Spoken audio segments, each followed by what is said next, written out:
Gloria al Señor. Qué alegría poder estar juntos y proclamar, ¿no? Como hemos estado haciendo, las virtudes de nuestro Rey Salvador, de nuestro Señor, declarando su nombre, sus hechos portentosos, celebrando quién es Él y lo que Él ha hecho también en nuestra vida, y poderlo hacer a una sola voz, como un cuerpo, como una familia, como un pueblo que ha sido redimido por gracia. Y precisamente en esta mañana quiero hablar de la unidad del Espíritu, de la unidad del Espíritu, que somos un cuerpo, que somos una familia si estamos en Cristo. Y me gustaría que me acompañaseis a la carta de Pablo a los Efesios en el capítulo 4. Y vamos a estar leyendo los versículos del 1 al 6. Efesios 4, versículos del 1 al 6.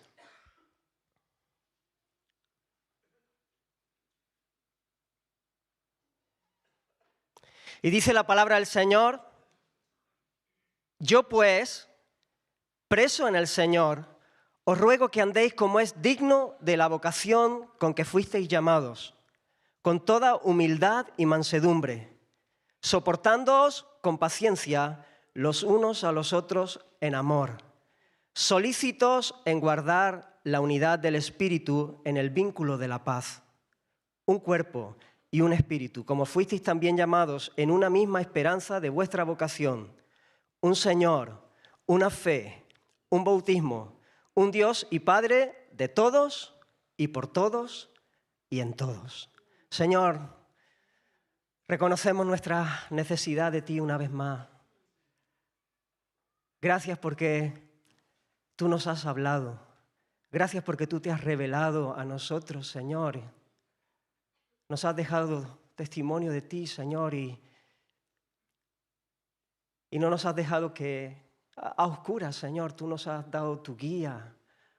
Tú nos has dado tu palabra, Señor. Gracias, Dios mío. Queremos poner este tiempo delante de ti y te pedimos que tú te muevas en medio de nosotros, que tú hagas proezas, Señor, mientras la exponemos, Señor, mientras la proclamamos, la predicamos, Señor.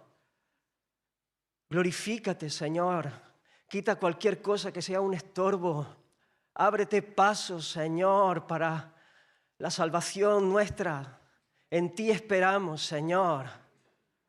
En ti confiamos porque sabemos que tú eres Padre de misericordia y Dios de toda consolación. Y tú no dejas nada a medias, Señor. Tú cumples tu plan perfecto en nuestras vidas. Glorifícate. Amén. Esta carta, la carta de Pablo a los Efesios, es una carta que escribe nuestro hermano a los verdaderos creyentes que están en Éfeso. De hecho, en el versículo 1, él los describe de esta manera: a los santos y fieles en Cristo Jesús. Así es como él describe a los destinatarios de esta carta, santos y fieles. Así que es un mensaje que está escrito para verdaderos cristianos, no aquellos que han abrazado una fe intelectual, no aquellos que se reúnen en una iglesia, que van al culto en una o en otra, sino aquellos que verdaderamente han sido transformados por el poder de Dios, han creído en el Señor, han sido apartados por Dios y están caminando en fe, en fidelidad. Y comienza hablando en el primer capítulo de las gloriosas e inmutables bendiciones que tenemos como hijos de Dios en virtud de nuestra unión con Cristo. Y esto de pura gracia, ¿no? El capítulo 1 de Efesios es impresionante, ¿no? Por todo conocido, ¿no? Gracia pura, favor inmerecido, amor escandaloso que cautiva nuestro corazón, porque le ha placido a Dios. Dios ha querido extender su misericordia y su favor sobre nuestras vidas, no por lo que pudiera Él ver en nosotros, no porque nosotros lo mereciéramos, sino por el puro afecto de su voluntad. Porque Él quiso. Él encontró todas las razones para amarnos en sí mismo, ¿no? Y Pablo le dice, habéis sido elegidos para ser reconciliados con Dios, para poder volver a la comunión, a la vida, a la comunión con el Padre, con Dios. Habéis sido predestinados para ser adoptados como hijos amados. Habéis sido redimidos, comprados por precio, el precio de la sangre derramada del Hijo. Habéis sido hechos herederos de Dios y coherederos juntamente con Cristo. Habéis sido sellados por el Espíritu de la promesa que asegura la gloria, que asegura la redención plena.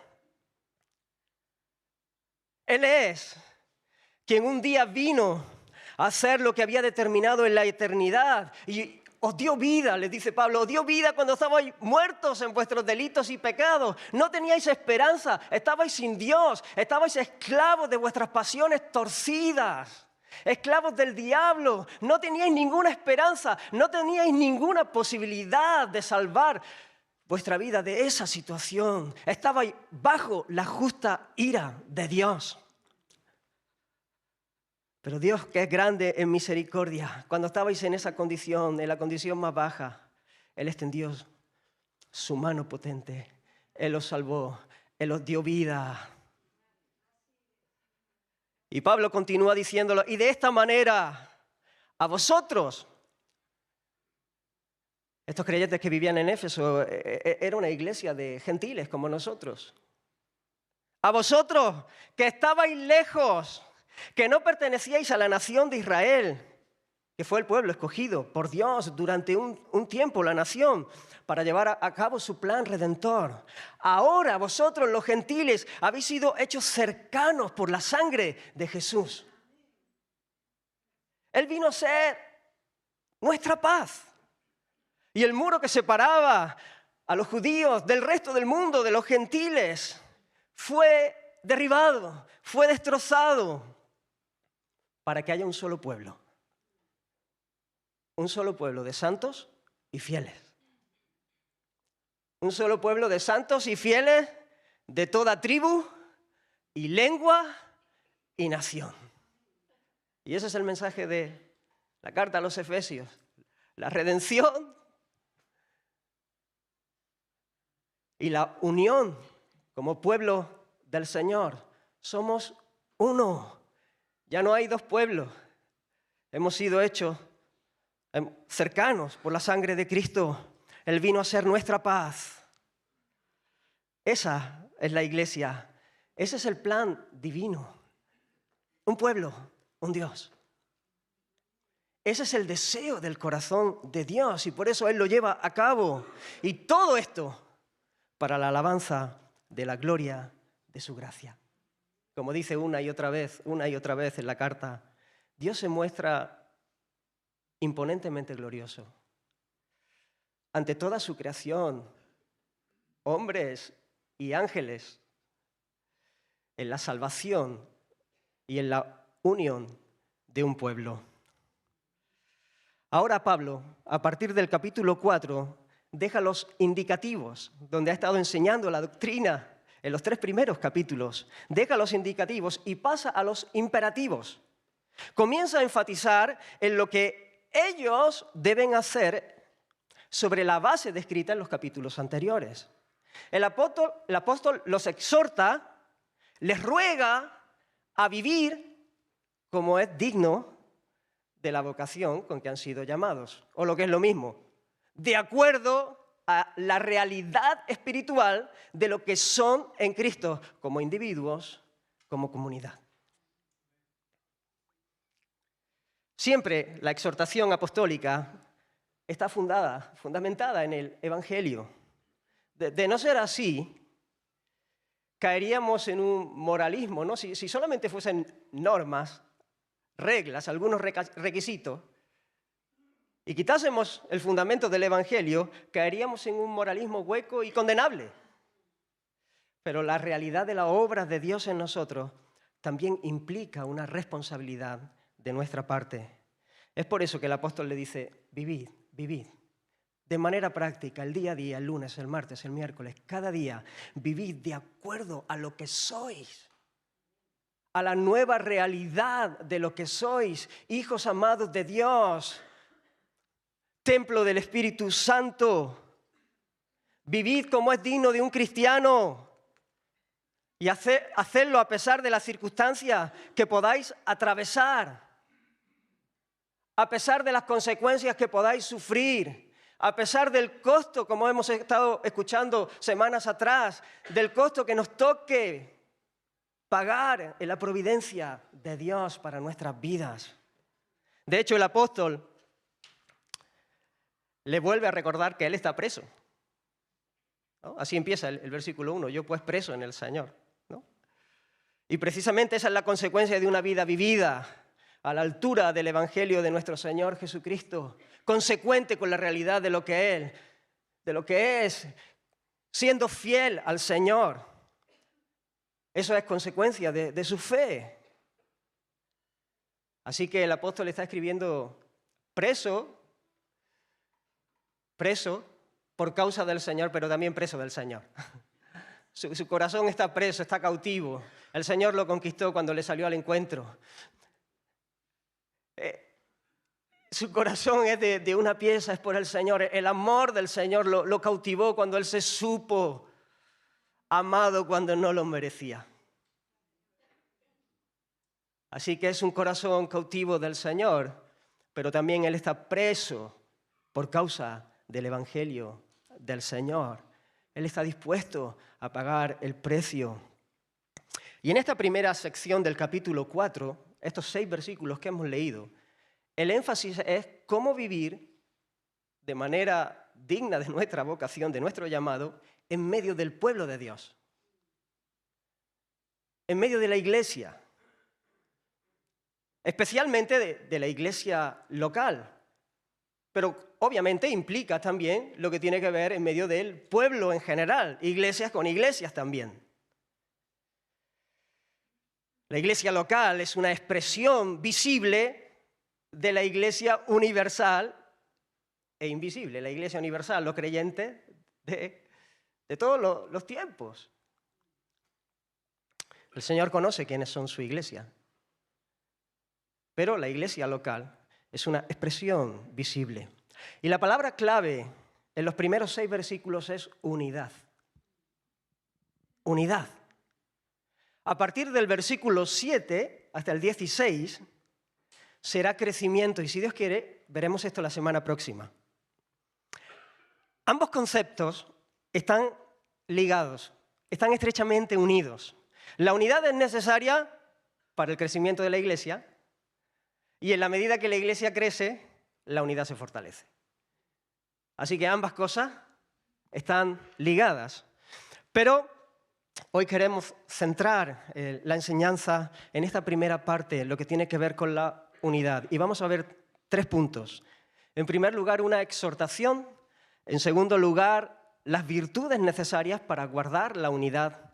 Y en tercer lugar, una descripción de la unidad. Así que entramos en el primer punto, la exhortación. Vivid como es digno de la vocación con que habéis sido llamados. ¿Y cómo es esto? Bueno, pues aquí tenemos.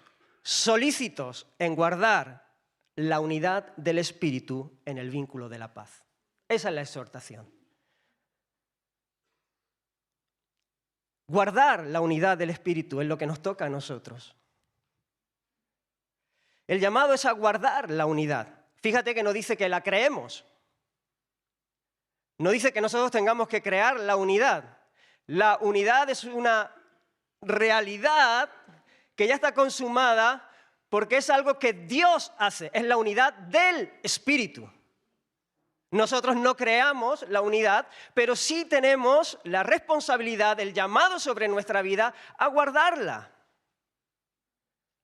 a conservarla, a preservarla. Ya somos uno si estamos en Cristo.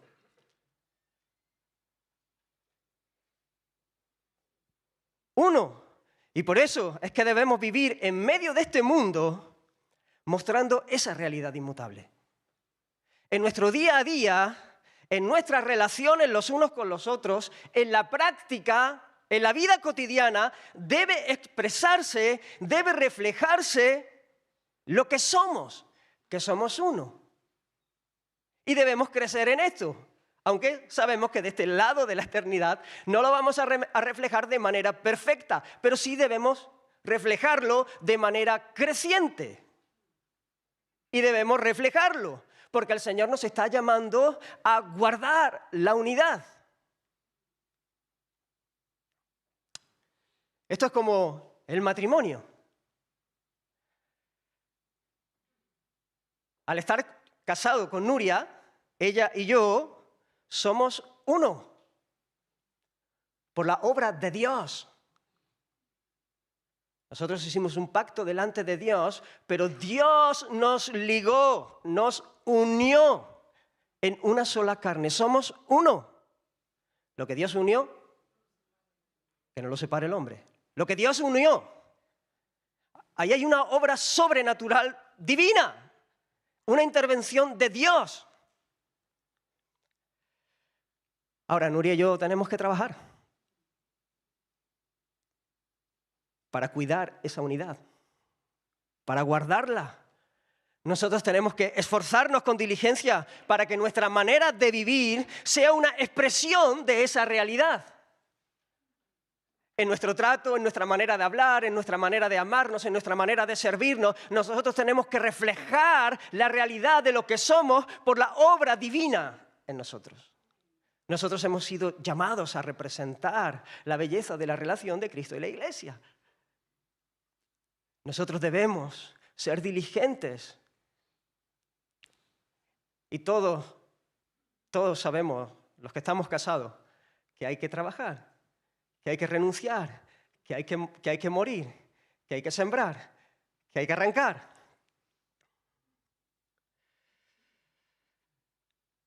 Pues igual en la Iglesia. Somos uno, somos un pueblo, somos un cuerpo. Y debemos ver la gloria de este diseño, que es algo que ha nacido en el corazón de Dios y que es Él quien lo lleva a cabo. Y ese va a ser el mayor estímulo para que nosotros seamos solícitos en guardarla. Solícito. ¿Qué es esto? ¿Qué es solícitos? Debemos guardarla con solicitud. Debemos ser diligentes. Eso significa solicitud. Celoso.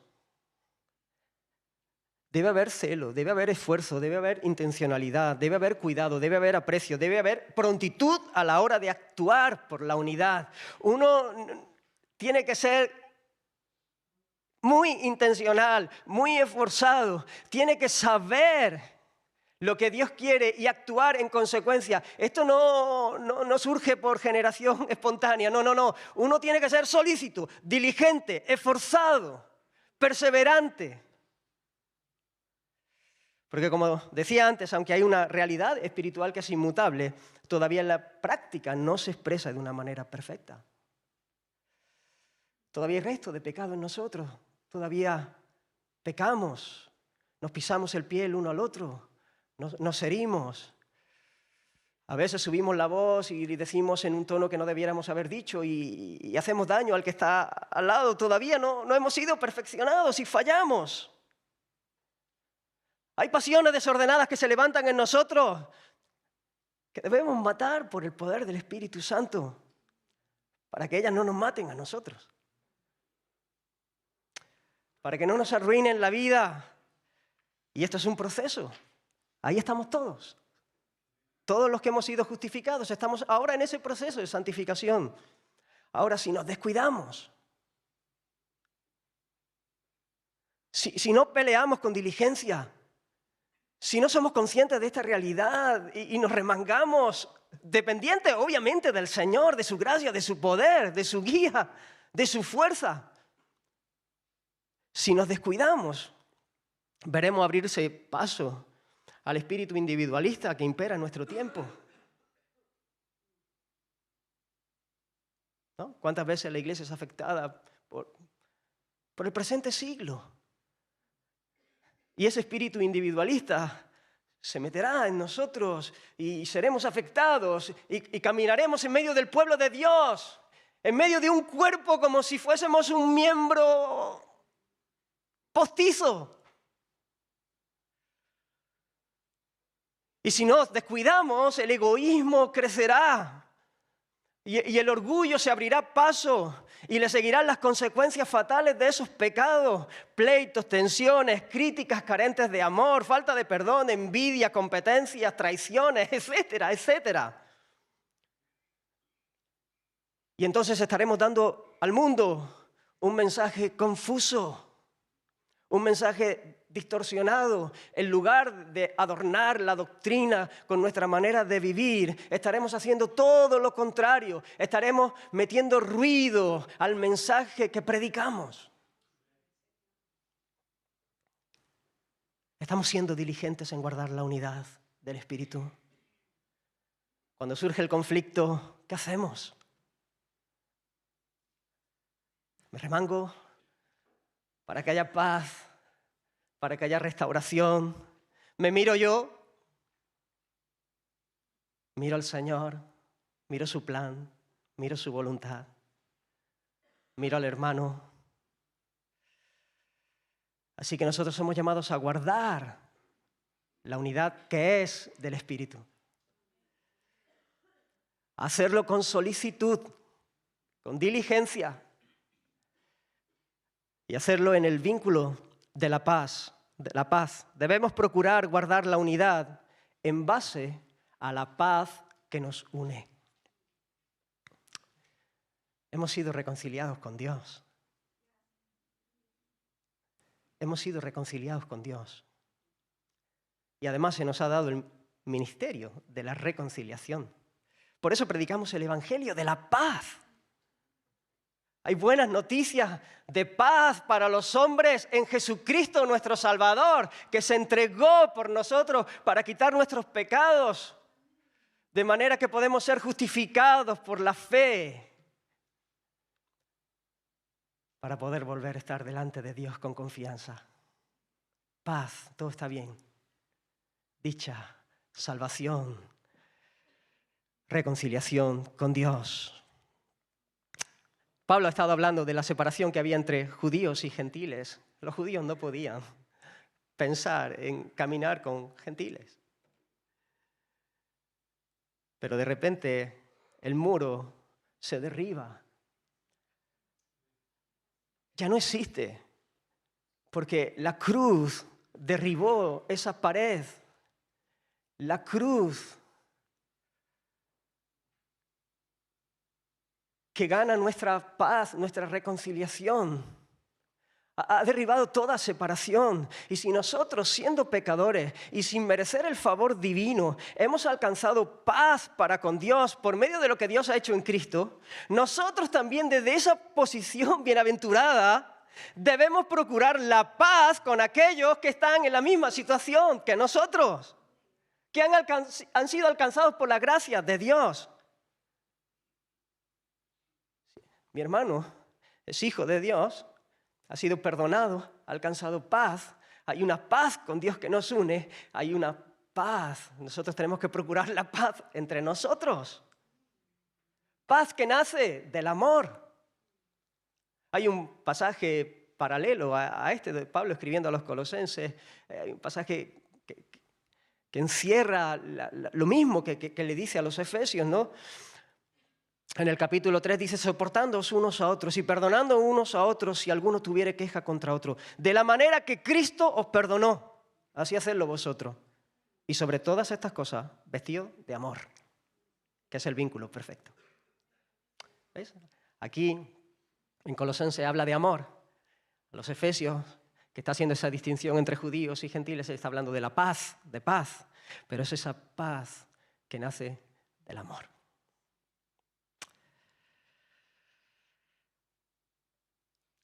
Hermanos, cuando quiero cultivar la unidad, debo centrarme en mí mismo. Muchas veces pensamos que el problema está en el otro, ¿no? Esto es muy común en los matrimonios. ¿no? Cuando hay conflictos, generalmente, ¿no? Es que tú, ¿no? Es que tú has hecho, y el otro, no, es que tú, y uno piensa que el problema es el otro. No, el problema está aquí. El problema es el pecado en nosotros. Nosotros debemos mirarnos a nosotros mismos. Nosotros debemos venir delante del Señor y decir, Señor, examíname, Señor, y sigue tratando conmigo. Si yo me quedo mirando el problema en el otro, no voy a crecer.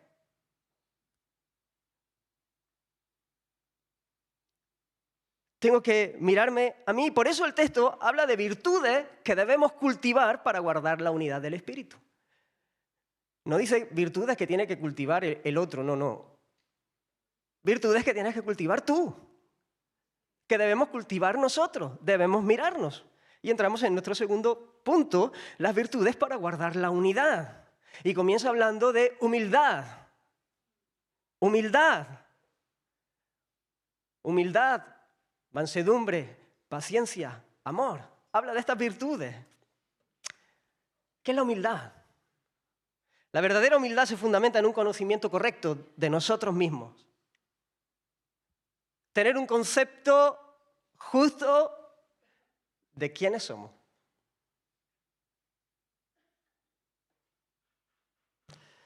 Y esto solo es posible a la luz de un conocimiento de quién es Dios. Tú no te vas a conocer a ti mismo a menos que te veas a la luz de quién es Dios. Nosotros a veces nos comparamos unos a otros y entonces a veces nos venimos arriba, a veces nos venimos abajo. Pero hacemos la comparativa así, ¿no? No, nosotros nos vemos a la luz de lo que Dios es. El humilde no tiene una alta estima de sí mismo. ¿Sabes por qué? Porque cuando se ve en la presencia de Dios, es muy consciente de su culpabilidad. Es muy consciente de su impotencia para arreglar el desastre de su rebelión. Es consciente que necesita un Salvador. Sabe que no puede, sabe que no es grande, sabe que no merece. Sabe que no hay nada que lo haga aceptable a Dios a menos que alguien lo salve. Y cuando es tocado por la gracia de Dios, sabe que no hay nada en sí mismo de lo que jactarse, porque al final lo he recibido. Me lo ha dado otro. He sido agraciado. No tengo nada que no haya recibido como un regalo.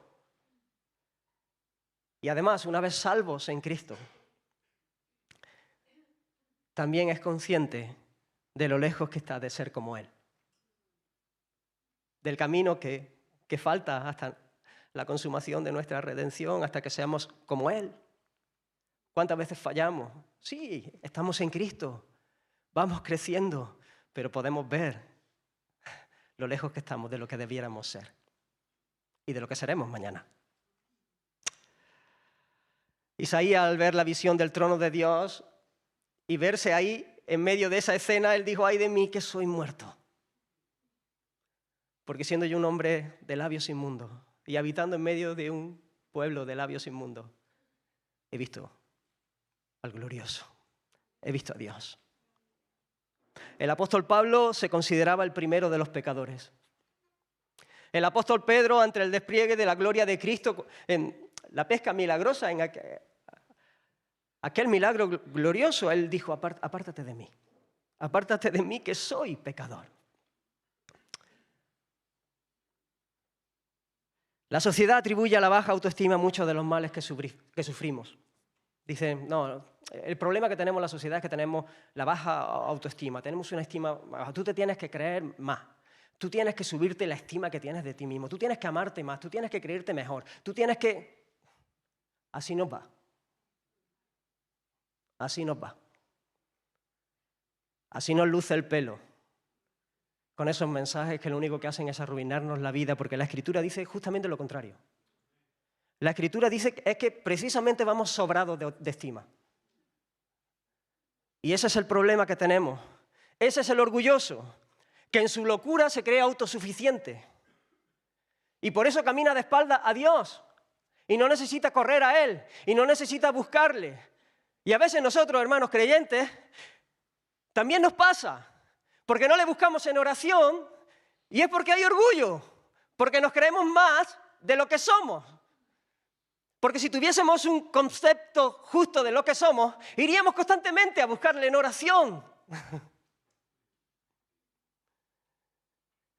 El orgulloso se cree autosuficiente, le da la espalda a Dios, como si no le necesitase, siempre buscando ser el centro en la escena, buscando que el foco le pegue a él, procurando su gloria, compite con el que está al lado para que él se quede en la mejor posición. Y claro, es nulo para amar, es nulo para servir a los demás sin esperar nada a cambio. Sí, a veces sirve a los demás, pero porque algo le va a arrimar. Yo puedo servir para encumbrarme, yo puedo servir para que mi nombre, para que hablen de mí. Mira los conflictos entre las personas y vas a ver el orgullo detrás de ellos. El orgullo. Aquí no hay absolutamente nadie que no deba crecer en humildad. Nadie. Todos debemos crecer en humildad. Todos. Y debemos ser conscientes y buscar al Señor.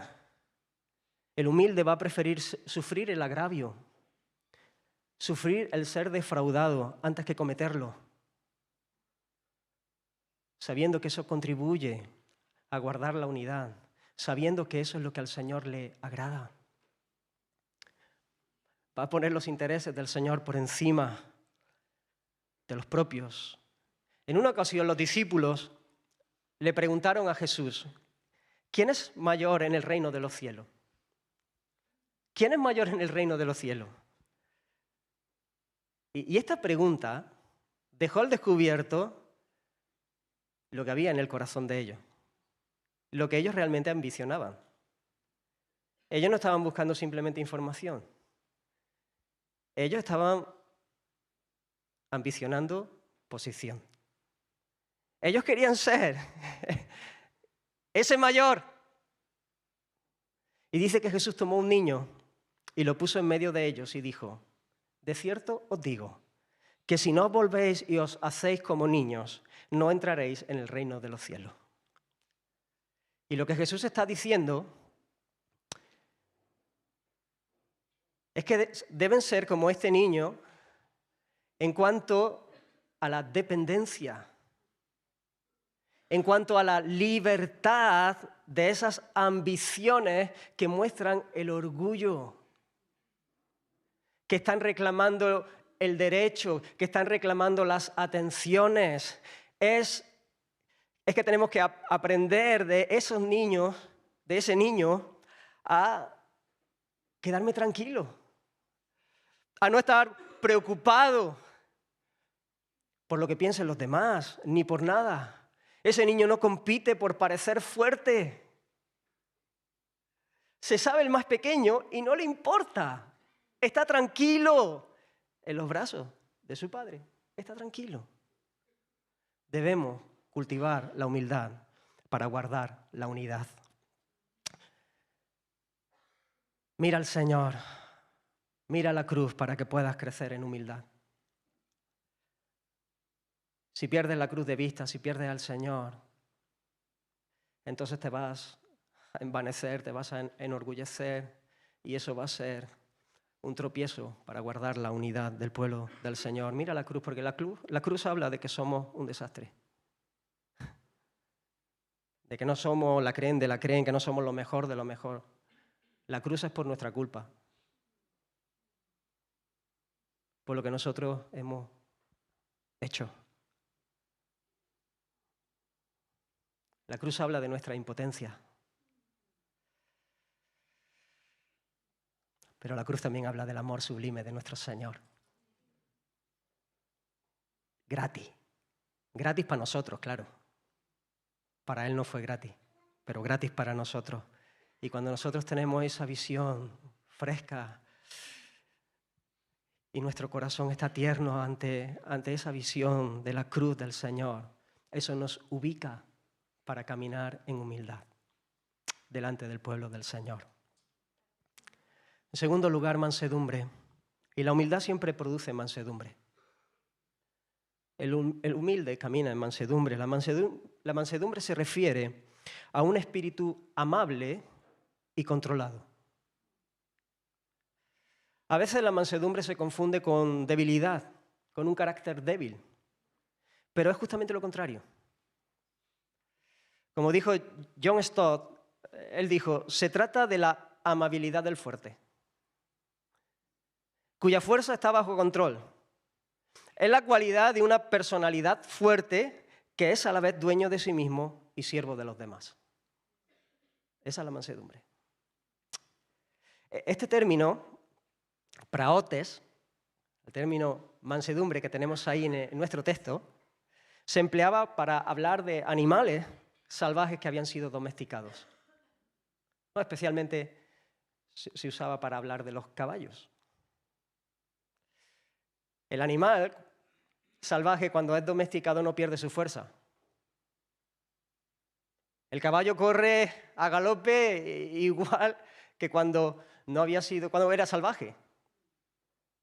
La diferencia es que su fuerza ahora está controlada por su amo. Su fuerza está controlada por su dueño. El manso es así. Es aquel que es fuerte de carácter, que es alguien de alma grande. Y es fuerte de carácter y es de alma grande porque hay un amo, hay un Señor que controla, hay un Señor que gobierna. Y entonces se doblega y se humilla y es manso. El manso es el que trata con amabilidad. El manso es aquel que no busca venganza cuando alguien le hiere. No estalla en ira a la primera de cambio, sino que pesa las situaciones a la luz de la palabra de Dios y actúa en consecuencia. Descansa en la providencia divina y en su poder y pone los intereses del reino de Dios y del Rey por delante de los intereses, de las apetencias, de lo que me pide el cuerpo. Me someto en mansedumbre a la voz de otro. Debemos, hermanos, crecer en mansedumbre. Todos debemos crecer en mansedumbre y vamos a ir creciendo en mansedumbre en la medida que también vamos creciendo en humildad. En tercer lugar, paciencia, longanimidad, para soportarnos, para tolerarnos unos a otros, como dice el texto. Y esta es la virtud, la paciencia, la virtud de soportar, de aguantar bajo presión, de resistir. Es la grandeza de alma para aguantar los golpes causados por el pecado de otros.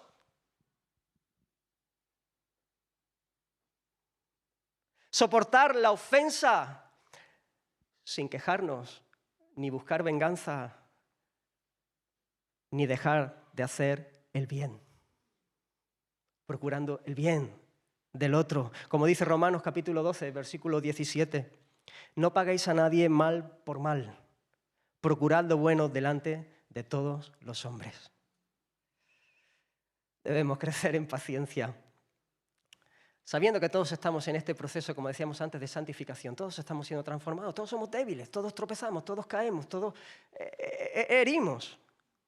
No todos estamos en el mismo nivel de crecimiento, pero todos estamos en ese proceso. Y el saber esta realidad no debe servirnos para justificar nuestro propio pecado. No debe servirme a mí para justificar el pisotón que te doy a ti, pero sí debe servirme a mí para justificar el que tú me das a mí. Claro, yo no puedo decir, bueno, como estamos en proceso no pasa nada, pom, pom, pom, y voy pisando a todo el mundo, ¿no? Bueno, ya el Señor... No. Yo no voy a justificar eso. Cuando yo veo que hiero, que el orgullo se abre paso, que no soy manso, que Entonces pido perdón al Señor y quiero restaurar eso. Pero al saber eso y al verlo en mi propia vida, voy a ser más generoso. Mi corazón se va a ensanchar para saber que a ti te pasa lo mismo.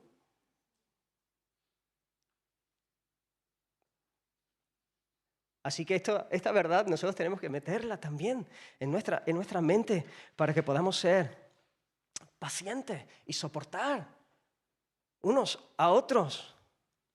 Como escribió William Hendrickson, dijo él que cada uno se diga a sí mismo entonces, en vista de que Dios ha sido tan paciente conmigo,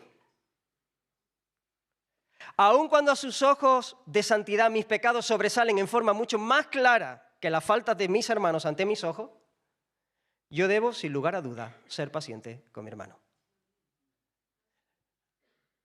Mi pecado es mucho más horrible a los ojos de Dios, más claro ante la santidad de Dios, que el tuyo ante mis ojos. Y si Él ha sido paciente conmigo, yo tengo que ser paciente contigo. Y tú conmigo. Paciencia. Y por último, amor. Y el amor es la suma de todas las virtudes.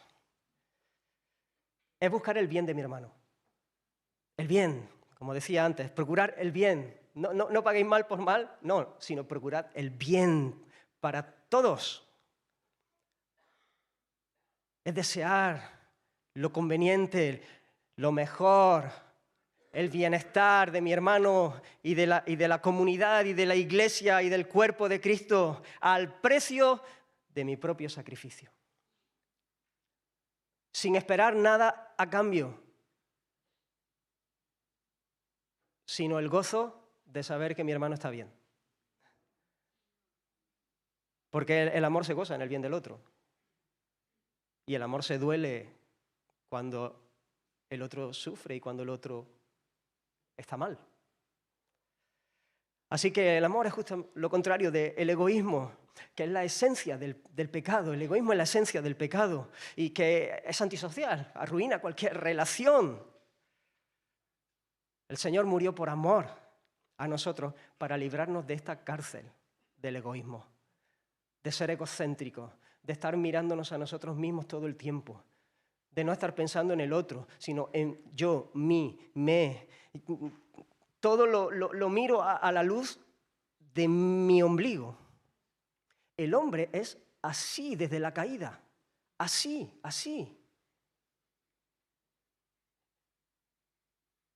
Los amigos que escoge son aquellos que me aportan, los que me hacen sentirme bien. Que alguien se mete en mi camino de lo que yo deseo, lo quito de en medio, eso es tóxico, eso es una relación, ¿no? Yo busco a la mujer con la que me quiero casar, la que me gusta, la que me va a aportar lo que yo quiero, la que que luego no va a las cosas como yo las soñé, pues nada, a otra cosa. Porque el hombre es egoísta desde la caída. Mira lo que dice el apóstol Pablo escribiendo a los Corintios en su segunda carta. Por todos murió para que los que viven ya no vivan para sí. Esa es la descripción del que no ha nacido de Dios. El que no ha nacido de Dios vive para sí. Pero Cristo murió para que los que viven, para que los que tienen nueva vida, para que los que han nacido de Dios ya no vivan como vivían antes, para sí mismos, egocéntricos, sino que vivan para aquel que murió y resucitó por ellos. Y cuando nosotros vivimos para aquel que murió y resucitó por nosotros, en el poder del Espíritu de Dios que mora en nosotros, entonces nosotros vamos a amar a nuestros hermanos, vamos a amar al prójimo, vamos a amar a los demás. Ahora, hermanos, el bien de mi hermano tiene que ver con lo que él necesita, no con lo que él desea. El bien de mi hermano tiene que ver con lo que él necesita. Hoy en día se hace una caricatura del amor y entonces amar es aplaudir lo que a cualquiera se le antoja hacer. Si tú te sientes bien, pues fenomenal. No, eso no es amor. El amor se pringa, el amor es aquel que se involucra en el bien verdadero del otro, aunque no tenga que aplaudirlo, sino cogerlo del pecho. ¿No? Yo a los amigos, a los jóvenes les digo a veces, vosotros que sois amigos, a veces os tenéis que coger del pecho y decirle, no, por ahí no, del pecho con cariño. Cuando hay un amigo ya se sabe. Por ahí no te puedo dejar, te quiero demasiado como para dejarte que te estrelles. Así que el bien de mi hermano tiene que ver con lo que necesita y no con lo que desea. Y lo que necesita, y esto también es importante, no es lo que yo creo que necesita, sino lo que Dios dice que necesita. Lo que mi hermano necesita no es lo que a mí me parece, ¿no? Porque a veces queremos que la gente haga lo que a mí me parece bien. No, lo que Dios dice, que es el bien.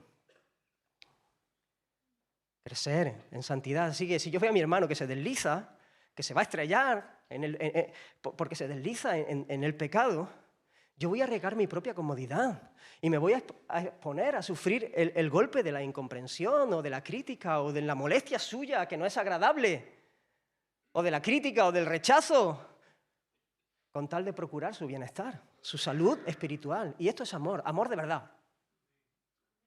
Pablo le dijo a los corintios, con el mayor placer gastaré lo mío, y aún yo mismo me gastaré del todo por amor de vuestras almas, aunque amándoos más, sea amado menos. Aunque amándoos más, yo sea amado menos. Pero yo me voy a gastar para amaros por el bien de vuestras almas. Hermanos, y nosotros debemos crecer en amor. Somos un cuerpo.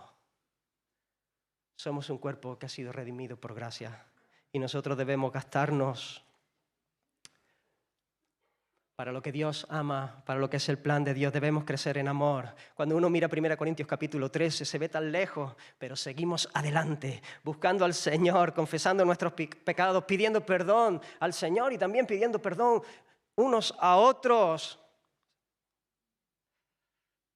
dejándonos llenar por el Espíritu de Dios para crecer, para que haya más fruto suyo, porque cuando está creciendo el fruto del Espíritu en nosotros, estaremos creciendo en guardar la unidad del mismo Espíritu. Tercer punto, no sé cuánto tiempo llevo. Vale. Muy bien. Una descripción de la unidad. Este es el tercer punto. Aquí el apóstol Pablo destaca 7 realidades eternas y voy a pasar muy rápida por ellas. 7 realidades eternas e inmutables que todos los nacidos de Dios compartimos y que nos unen. Y que por lo tanto están por encima de cualquier diferencia temporal, terrenal que podamos tener. Aquí ya no hay distinción de raza, no hay judío, ni griego, ni gentil, no hay diferencia de sexo, no hay varón, ni mujer, ni de estatus social, esclavo, libre. Esto nos es común a todos, a todos. Por eso estamos aquí. Gente tan distinta, de culturas diferentes, con costumbres distintas, con gustos y caracteres dispares. Así que Pablo sigue haciendo esta descripción de la unidad y lo hace con una fórmula trinitaria. Es precioso estos versículos, porque en el versículo 4 vemos la primera triada de estas realidades, donde el papel de la persona del Espíritu Santo es la que resalta. Habla de un cuerpo, un espíritu y una esperanza. Un cuerpo, un espíritu y una esperanza. Así que, primero, un cuerpo. Así nosotros, siendo muchos, somos un cuerpo en Cristo y todos miembros los unos de los otros. Lo hemos venido diciendo todo el tiempo. Cuando celebramos la mesa del Señor, el pan que partimos no es la comunión del cuerpo de Cristo, siendo un solo el pan, nosotros con ser muchos somos un cuerpo. Pues participamos de aquel mismo pan. Es una obra de Dios, somos uno. Hay una unidad que es orgánica. Y es una unidad del espíritu. Esto no se puede comparar a una asociación de vecinos, ni a una peña de cazadores, ni a un club de fútbol, ni a un club de moteros, que es una convención humana de gente que tienen cosas en común y entonces se reúnen y se ponen de acuerdo para emprender alguna asociación, alguna convención. No, esto es algo de Dios, que Dios hace. Por eso es un cuerpo y un espíritu que une, porque por un solo espíritu fuimos todos bautizados en un cuerpo. Dice 1 Corintios 12, versículo 13, sean judíos o griegos, sean esclavos o libres, y a todos se nos dio a beber de un mismo espíritu. El Espíritu Santo que viene a morar en cada cristiano crea la unidad del cuerpo y de la misma manera que nos guía a nosotros como individuos, guía a cada creyente, ¿no? Así son llamados los creyentes, ¿no? Los que son guiados por el Espíritu Santo. Su influencia en nuestra vida y su influencia en tu vida y en la mía nos hace que podamos caminar en unidad. Leo otra cita de William Hendrickson. Él dijo, tal y como el cuerpo humano es impregnado por su espíritu, y por eso es uno y puede funcionar como unidad, nuestro cuerpo funciona como unidad porque tiene espíritu. De hecho, cuando el espíritu se separa del cuerpo, pues eso es la muerte, la separación del cuerpo y el espíritu. Así que nuestro cuerpo humano funciona como unidad porque está el alma, el espíritu humano. Así sucede también con la Iglesia, que al morar en ella el espíritu con mayúscula y siendo totalmente influenciada por él, constituye un solo organismo y funciona como tal. Esto es glorioso, es precioso esto. Así que un cuerpo, un espíritu, una misma esperanza que todos compartimos a causa de nuestro llamamiento. Hay un llamado eficaz del Espíritu Santo. ¿Veis? En este versículo 4, todo tiene que ver con la obra del Espíritu Santo. Hay un llamado eficaz del Espíritu que es poderoso para capacitarnos para responder a Él. El Espíritu de Dios crea en nosotros lo que pide. Es como el llamado de Jesús a Lázaro a salir del sepulcro. Ese llamamiento tenía el poder de impartir la vida que él necesitaba para salir, porque estaba muerto. Jesús le dijo, sal fuera. Y cuando él dijo, sal fuera, produjo lo que Lázaro necesitaba para poder salir fuera, la vida. Y eso es lo que hace el Espíritu en nosotros cuando el Evangelio es predicado. Ese es el llamado que describe el apóstol Pablo en su primera carta a los Corintios, cuando les dice, nosotros predicamos a Cristo crucificado. Para los judíos esto es un tropiezo. Para los griegos esto es una locura. Mas para los llamados, así judíos como griegos, Cristo es poder de Dios y sabiduría de Dios. Aquí se hace evidente que hay dos llamados.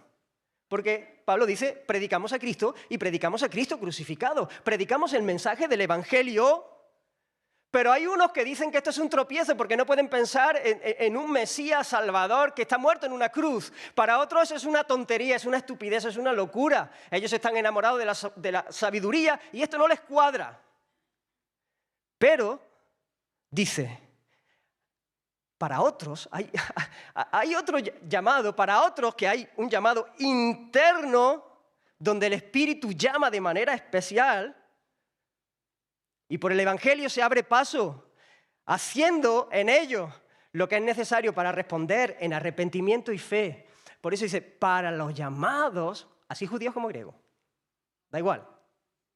Da igual, uno u otro, pero para los llamados, los que tienen ese llamado interno, esa obra sobrenatural del Espíritu de Dios, Cristo es poder de Dios y sabiduría de Dios. No dice, y para los que responden al llamado, todos son llamados, y para los que responden al llamado, no dice eso el texto. No es para los que responden al llamado general, universal, de la predicación del Evangelio, sino para aquellos que son llamados internamente por el Espíritu de Dios, de la misma manera que Lázaro fue llamado a salir fuera de aquel sepulcro, impartiendo vida. De esa misma manera el Espíritu Santo imparte vida. Para eso son los que Cristo es sabiduría y poder de Dios. Y esos llamados tienen una misma esperanza. Todos han sido bendecidos con toda bendición espiritual y les aguarda un mismo destino. Esperan al Señor de gloria y la consumación de la redención. Esperan el cielo, esperan la ciudad donde reina el Rey Jesús, el príncipe de paz, donde ya allí no habrá sufrimiento ni dolor, ni pecado, ni maldad. Le serviremos con todo nuestro corazón. Le esperamos. Y esa esperanza es ciertísima porque se arraiga en las promesas de Dios y las promesas de Dios nunca fallan. Y arden en nuestro pecho. Esta esperanza nos es común porque el Espíritu de Dios que nos es común está haciendo que eso arda en nosotros. De hecho, el Espíritu Santo en nosotros es la garantía de que esas promesas se cumplirán plenamente. ¿No? Dice la Escritura que el Espíritu en las arras de la promesa es la garantía de la herencia hasta la redención de la posesión adquirida. Ahora pasamos a la segunda triada en el versículo 5, donde se resalta al Hijo, la segunda persona de la Trinidad. Un Señor, una fe, un bautismo. Un Señor, obviamente, aquí está hablando de Jesucristo, de Jesús, el Señor. Todos tenemos un mismo Señor. Su reino ha venido a nuestra vida. Nos ha conquistado. Nos hemos rendido voluntariamente, seducidos por su amor. Hermanos, si somos cristianos, hemos reconocido que Él es el Señor de nuestra vida.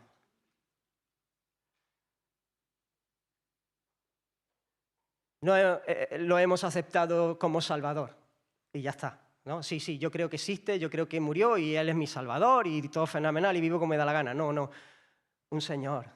Él nos salva viniendo a gobernar nuestra vida. Y además, lo reconocemos como Señor con mucha alegría, con gozo.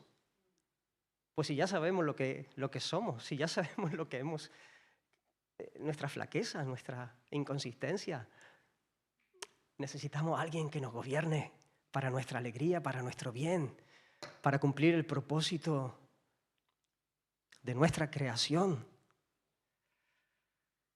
Así que el cristiano es aquel que obedece al Señor, que abre su palabra y le obedece. Tenemos un Señor, tenemos el mismo Señor y el mismo Señor nos dice en su palabra las mismas cosas para ti y para mí y nos dice que caminemos en unidad porque somos uno. Mi lealtad primera es a Él, no es a mi familia, ni a mi partido político, ni a mi equipo de fútbol, ni a nada. Mi lealtad primera, mi devoción primera es al Señor. Tenemos un mismo Señor, tenemos una fe. Y aquí los comentaristas no se ponen de acuerdo si el apóstol se está refiriendo a la fe objetiva, el cuerpo de doctrinas, o a la fe subjetiva de nuestra confianza en la persona de Jesús como Señor y Salvador, ¿no? Por medio de la fe somos justificados, ¿no? Y todos tenemos esa fe por la que alcanzamos justicia y paz para con Dios. Fe objetiva, fe subjetiva. Obviamente, no podemos separar la fe objetiva de la subjetiva. Están estrechamente ligados, pero es verdad que en algunos textos se hace muy clara saber si está hablando de una o de otra, ¿no? Yo quizá en este texto me inclino más a pensar en la segunda opción, la fe subjetiva, ya que se encuentra en medio de esta triada, donde el Señor es el objeto de la misma y el bautismo es el testimonio público de ella. Pero ambas están completamente ligadas. Una fe, confianza plena en el Señor. Me fío, no me apoyo en mi propia prudencia. Confío en el Señor como mi Señor y Salvador. Le reconozco, le creo lo que Él ha hecho, le amo, le sigo. Y abrazo su palabra, lo que Él ha dicho. Me fío de Él de todo mi corazón. Si Él me dice a la derecha, a la derecha. Si Él me dice a la izquierda.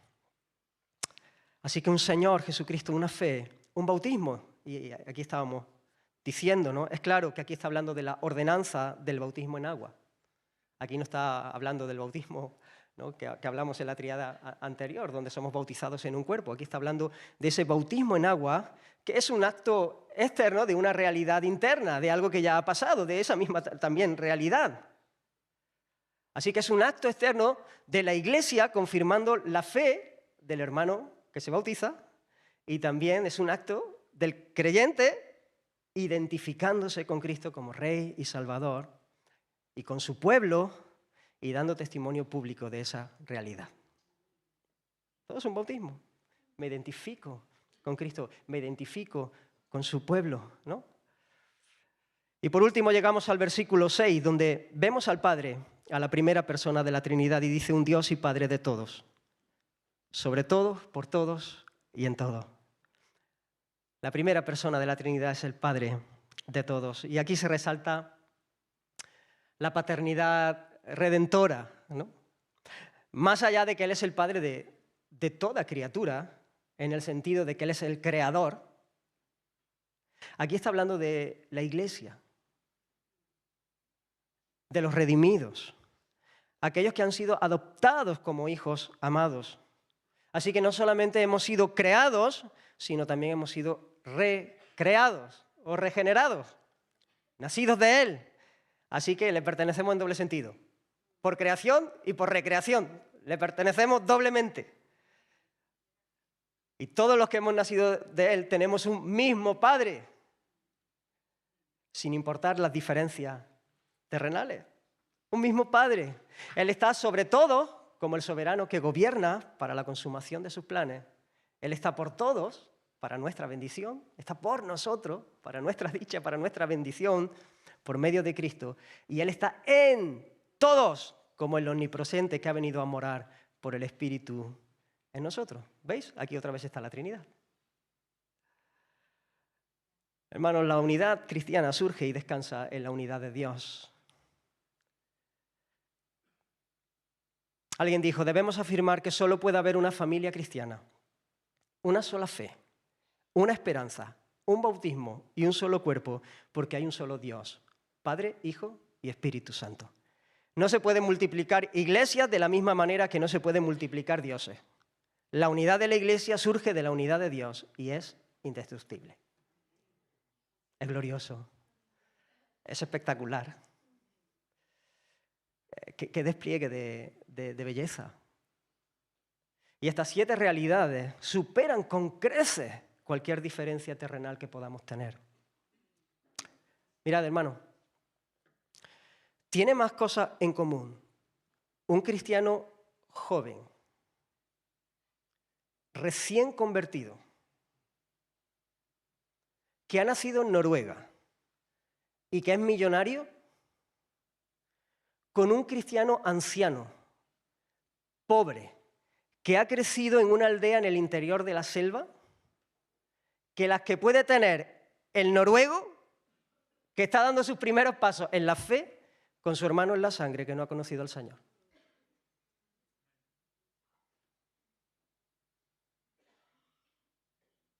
¿Tiene más cosas en común? Recién convertido, con su hermano en Cristo, con su hermano en la fe, que con aquel hermano en la carne que no ha conocido a Dios. Hay realidades inmutables que nos unen. Esta es una realidad objetiva. Aunque la realidad visible y temporal de la práctica de la Iglesia esté alejada de lo que debiera ser. Contando, hermanos, que dentro de la Iglesia visible siempre hay gente que no es Iglesia. Y debemos asegurarnos de estar en Cristo, de tener nuestro corazón puesto en Él, haber creído verdaderamente. Por eso el Señor nos llama a vivir como es digno de nuestro llamado, siendo solícitos en guardar la unidad del Espíritu, sabiendo que mañana, cuando el Señor regrese, viviremos de manera perfecta esta realidad de nuestra unidad. Caminaremos juntos sin trabas, sin pisotones, sin envidia, sin pleitos, sin riña, sin necesidad de estar pidiéndonos perdón, perdonándonos. Pero hoy toca eso, hoy toca eso. Debemos crecer, debemos ver al Señor. Y termino simplemente diciendo, aprecia este diseño. Aprecia, esto es algo que Dios ha hecho. Y eso nos tiene que llevar a apreciarlo. Esta es la voluntad de Dios, esto es lo que Dios ha hecho y esto es lo que Dios quiere. Y eso tiene que llenar nuestro corazón de un deseo que nos mueva a ser solícitos. Seamos conscientes que tenemos un enemigo. Hay un enemigo de nuestras almas. Hay un enemigo de Dios que odia a Dios y que nos odia a nosotros porque somos imagen de Dios.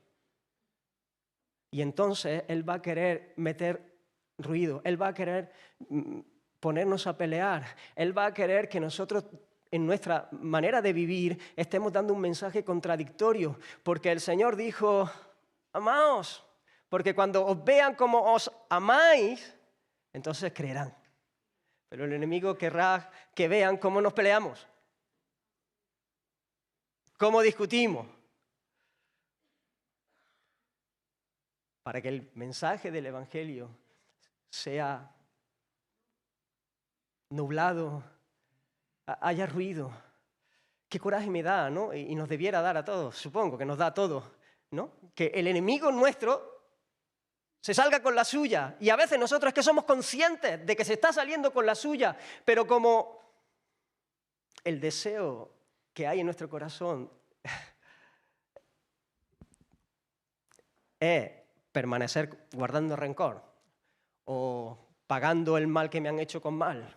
Me quiero salir con la mía, entonces ahí me quedo y no me remango y no hago nada y no me doblego y no me rindo delante del Señor. Y dejo que el diablo se salga con la suya aún sabiendo que está contra nosotros, que es nuestro enemigo, que está contra Dios. Y dejo de hacer lo que sé que Dios quiere que haga.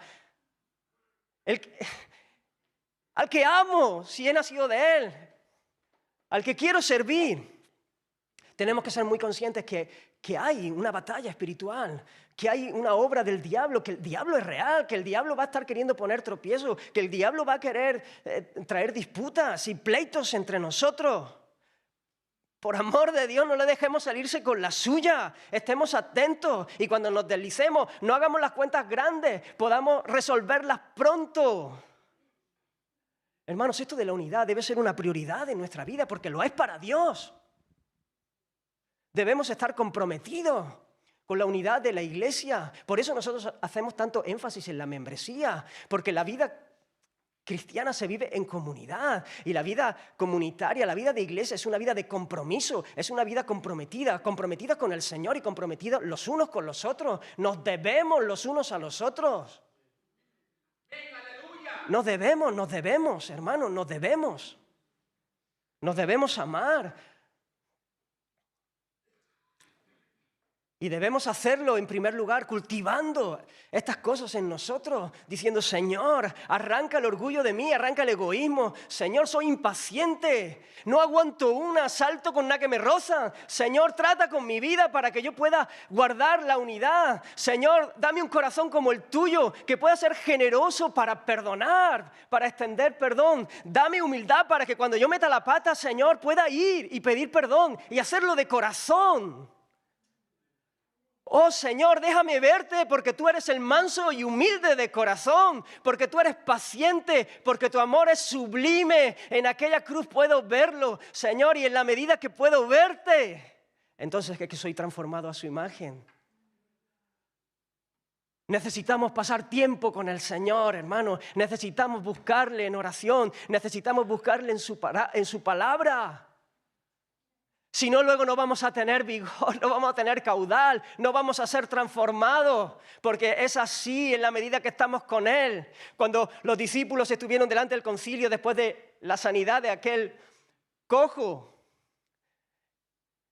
y ellos hablaron con denuedo, dice, hablaron con denuedo. Dice que los que estaban allí escuchando, sabiendo que eran hombres sin letras y del vulgo, se maravillaban. Se maravillaban y les reconocían que habían estado con Jesús. Hermanos, que se nos note que hemos estado con Jesús. que se nos note, porque en la medida que estamos con Él, nos vamos pareciendo cada vez más a Él. Él va trabajando en nosotros, trabajando en nosotros. Como escuchamos, ¿no? Él poda, Él quita, porque Él se ha comprometido con nosotros. Y esa es nuestra esperanza, ese es nuestro gozo. Así que celebra la unidad y pelea con solicitud para guardarla para la gloria del Señor, para la bendición del pueblo del Señor. Señor, te bendecimos, te damos gracias por tu palabra, por tu verdad. Gracias por lo que tú has hecho. Eres asombroso, eres admirable, eres precioso.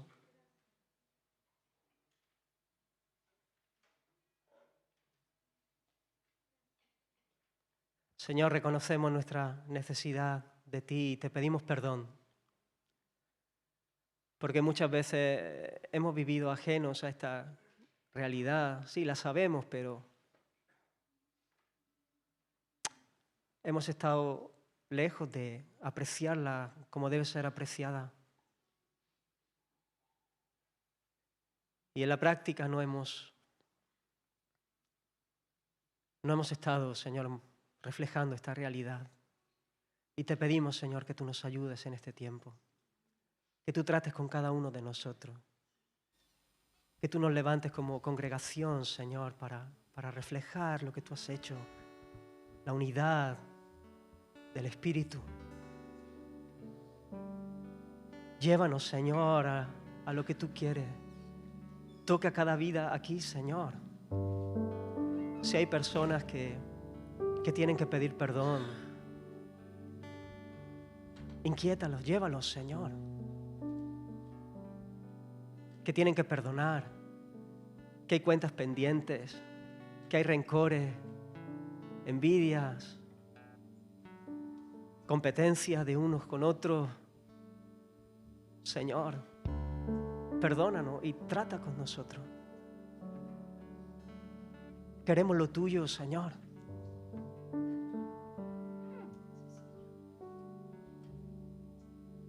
Muévete en medio nuestra, Señor.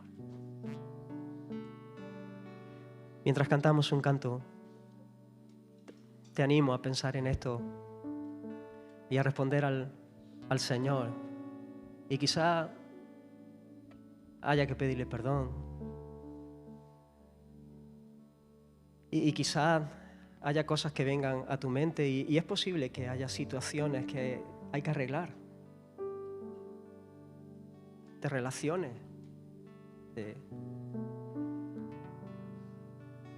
Obedece al Señor. Ahí está la bendición, ahí está la dicha. Tenemos un Señor que nos quiere mucho. Así que te animo, hermano, a responder a esta palabra y a darle gracias y a adorarle por lo que Él ha hecho en nosotros como familia suya. Que el Señor os bendiga.